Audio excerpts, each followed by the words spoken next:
Selamat malam para meditator dimanapun Anda berada. Selamat berjumpa kembali dalam meditasi kita. Malam hari ini kita akan mengambil tema dari minggu ketiga masa Prapaskah.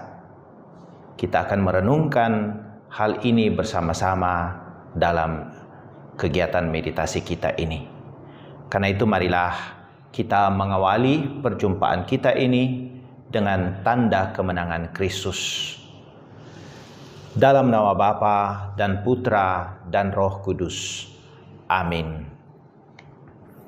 Kita akan mendengarkan sabda Tuhan yang dikutip dari Injil Yohanes bab 2 ayat 13 sampai 25.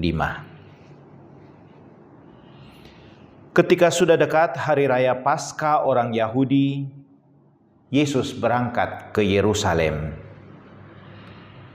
Dalam bait suci didapatinya pedagang-pedagang lembu, kambing domba dan merpati, dan penukar-penukar uang duduk di situ. Maka Yesus membuat cambuk dari tali, lalu mengusir mereka semua dari bait suci, dengan semua kambing domba dan lembu mereka. Uang para penukar dihamburkannya ke tanah, dan meja-meja mereka dibalikkannya. Kepada pedagang-pedagang merpati ia berkata, "Ambil semuanya ini dari sini. Jangan membuat rumah Bapakku menjadi tempat berjualan." Maka teringatlah murid-murid Yesus bahwa ada tertulis, "Cinta untuk rumahmu menghanguskan aku." Tetapi orang-orang Yahudi menantang Yesus, katanya, "Tanda apakah yang dapat engkau tunjukkan kepada kami bahwa engkau berhak bertindak demikian?" Jawab Yesus kepada mereka, "Rombaklah bait Allah ini, dan dalam 3 hari aku akan mendirikannya kembali." Lalu kata orang Yahudi kepadanya, 40 tahun orang mendirikan bait Allah ini, dan engkau dapat membangunnya dalam 3 hari? Tetapi yang dimaksudkan Yesus dengan bait Allah ialah tubuhnya sendiri. Sesudah Yesus bangkit dari antara orang mati, barulah teringat oleh murid-muridnya bahwa hal itu telah dikatakannya. Maka percayalah mereka akan kitab suci dan akan perkataan yang telah diucapkan oleh Yesus. Demikianlah sabda Tuhan. Saudara-saudariku, di sini kita mendengarkan bagaimana Yesus berusaha untuk meluruskan paham orang tentang fungsi bait Allah. Tetapi kita lihat bahwa justru usaha untuk meluruskan paham itulah yang kemudian menimbulkan pertentangan dan perlawanan dari orang-orang yang ada kala itu. Saudara-saudariku, di dalam hidup kita ini terdapat pasang surut. Seperti yang biasa dikatakan orang bahwa kadangkala kita berada pada air pasang, kadangkala pula kita berada pada air surut di dalam hidup kita. Atau yang sering juga kita dengarkan bahwa hidup kita ini seperti roda yang terus-menerus berputar.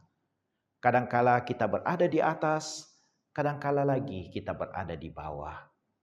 Demikian pula reaksi orang terhadap Yesus.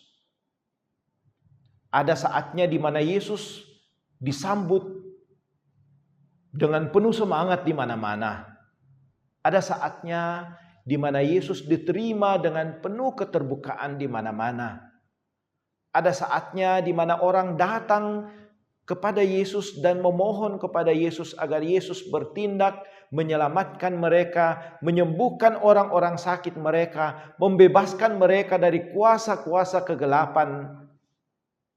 Tetapi ada saatnya pula di mana Yesus ditinggalkan, di mana Yesus ditentang, di mana Yesus dilawan, di mana apapun yang dibuat oleh Yesus selalu ditolak.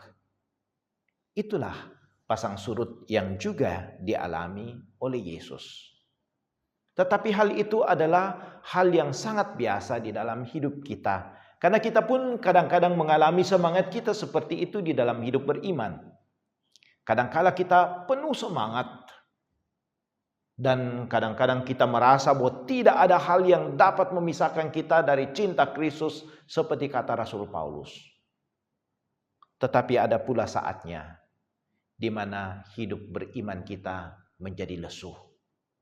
Di mana kadangkala peran Tuhan di dalam hidup kita pertanyakan. Di mana kadangkala kita mungkin seperti Yesus di atas kayu salib berseru, "Bapa, mengapa engkau meninggalkan daku?" Tetapi itulah bagian dari dinamika hidup beriman kita.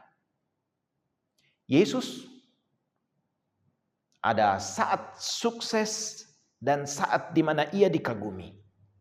Ketika ia membuat mukjizat, menyembuhkan orang-orang sakit, memberi makan 5.000 orang, dan bahkan orang-orang yang ada di sekitar Yesus kala itu berusaha untuk menjadikan Yesus sebagai raja.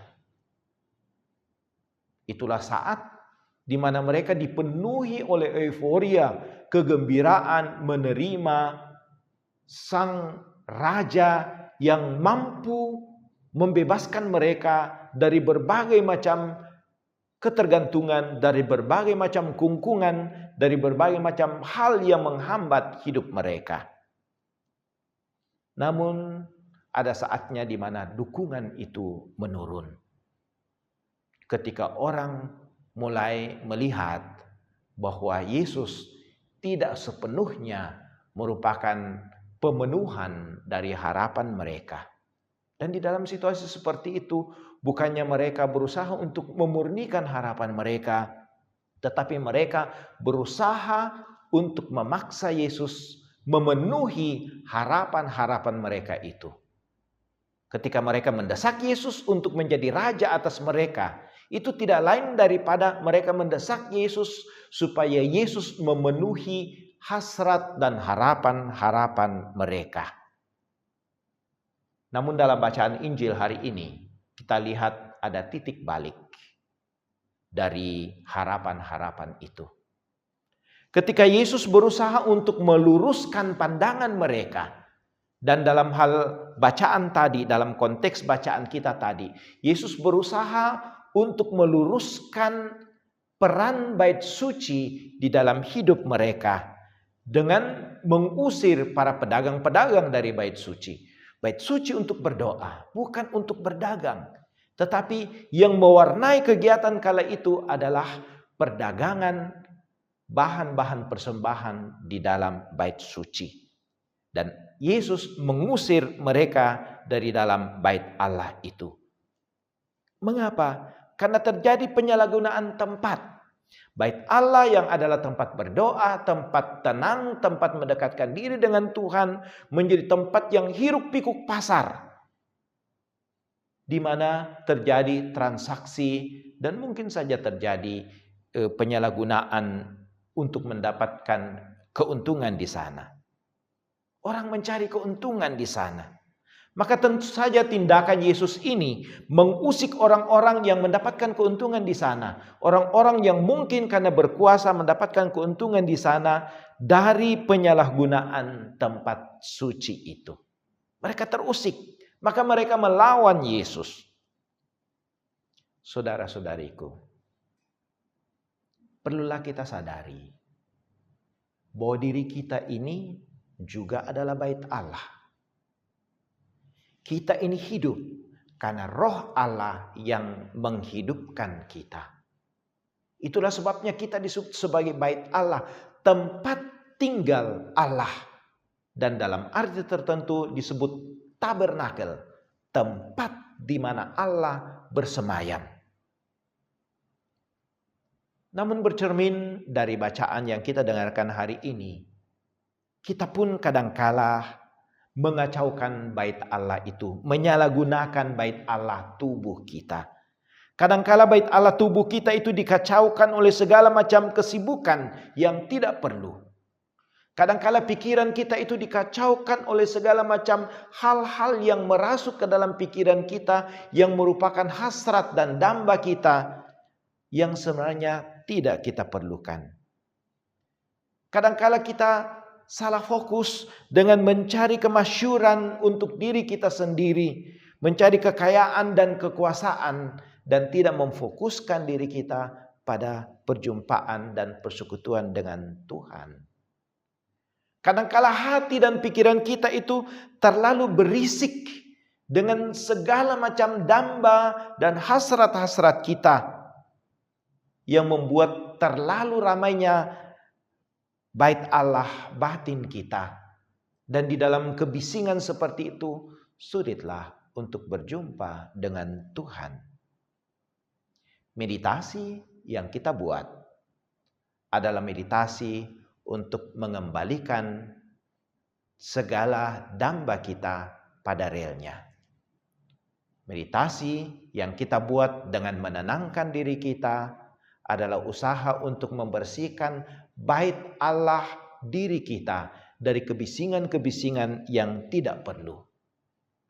Dan di dalam usaha untuk menenangkan diri itulah, di dalam keheningan dan ketenangan yang kita ciptakan, muncullah kesadaran-kesadaran akan kejahatan kita yang kadangkala menutup akses kita untuk bertemu dengan Tuhan. Muncullah kesadaran akan ketidakmampuan kita untuk mengampuni, yang menghambat kita untuk bersekutu dengan sesama, dan dengan demikian untuk bersekutu dengan Tuhan. Muncullah kesadaran akan kadangkala tindakan tidak jujur yang kita buat di dalam hidup kita, akan hal-hal penyimpangan seperti perselingkuhan dan eksploitasi yang kadangkala kita buat untuk sesama kita. Maka menenangkan diri tidak lain daripada membersihkan bait Allah tubuh kita ini, supaya bait Allah yang bersih, yang tenang, yang hening itu sungguh merupakan tempat perjumpaan dengan Tuhan. Maka marilah kita senantiasa berusaha untuk mengambil saat-saat hening di dalam hidup kita. Ketika kita bermeditasi, kita bersihkan bait Allah tubuh kita ini dari hal-hal kebisingan-kebisingan dan hasrat-hasrat yang tidak kita butuhkan.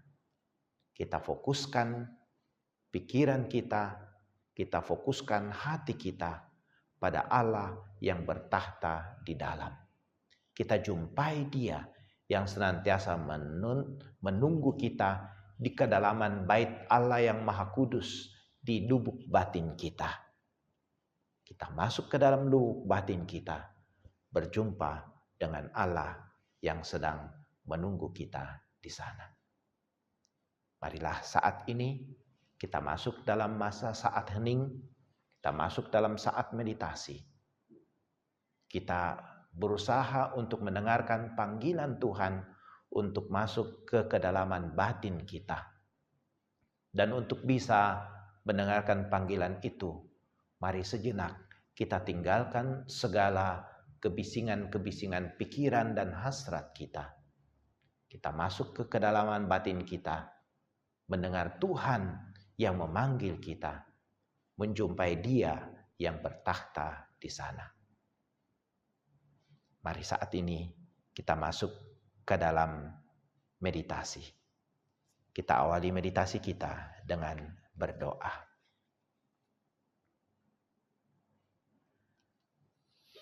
Bapa Surgawi, bukalah hati kami kepada keheningan hadirat Roh Putramu. Bimbinglah kami kepada misteri keheningan ilahi, di mana anugerah kasih-Mu memancar kepada setiap orang yang merindukannya.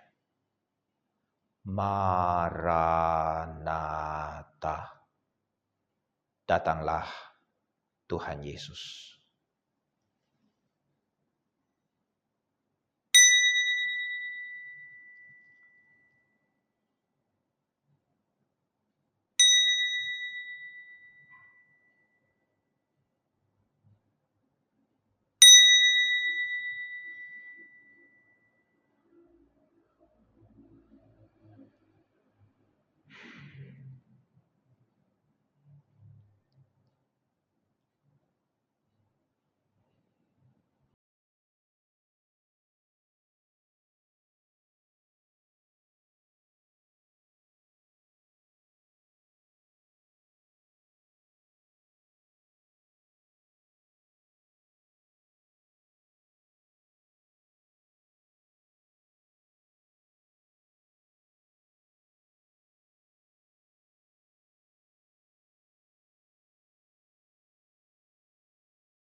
Kemuliaan kepada Bapa dan Putera dan Roh Kudus, seperti pada permulaan, sekarang, selalu, dan sepanjang segala abad.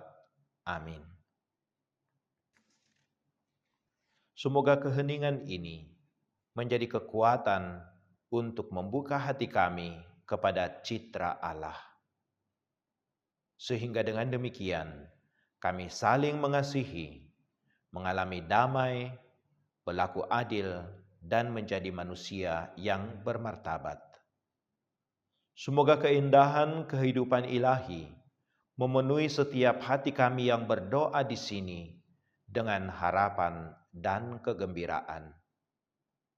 Semoga kami yang berdoa di sini dikuatkan oleh Roh Kudus untuk melayani semua yang datang dan menerima mereka sebagai Kristus sendiri.